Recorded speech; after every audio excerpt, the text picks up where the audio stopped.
আচ্ছা ঠিক আছে, শুরু করো। চাঁদের ভিতরে একটা বুড়ি বাস করতো। না না, চাঁদের বুড়ির গল্প শুনবো না, এটা আগে অনেকবার শুনেছি। এটা আপডেট ভার্সন। আচ্ছা বলো। চাঁদের ওই বুড়ি একটা ছাগলের খামার ছিল। কিন্তু আমি তো জানতাম শুধু সুতা কাটে, ছাগলেরও যে খামার করে এটা জানতাম না। তুমি মূর্খ মানুষ, তুমি কি বুঝবা? আগেই তো বললাম এটা আপডেট ভার্সন। আচ্ছা তারপর? ওই ছাগলের খামারে একটা রাম ছাগল বাস করতো। আচ্ছা তারপর?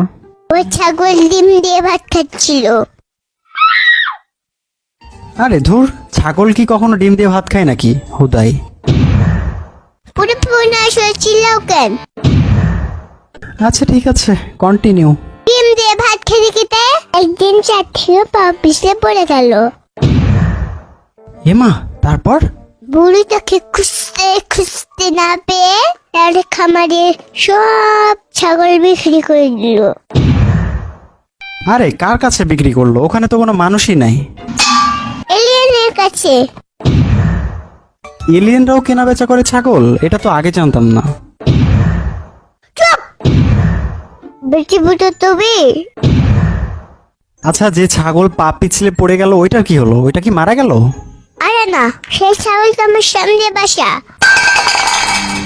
আরে ধুর, আলতু ফালতু গল্প সব। চুপ পাগলা।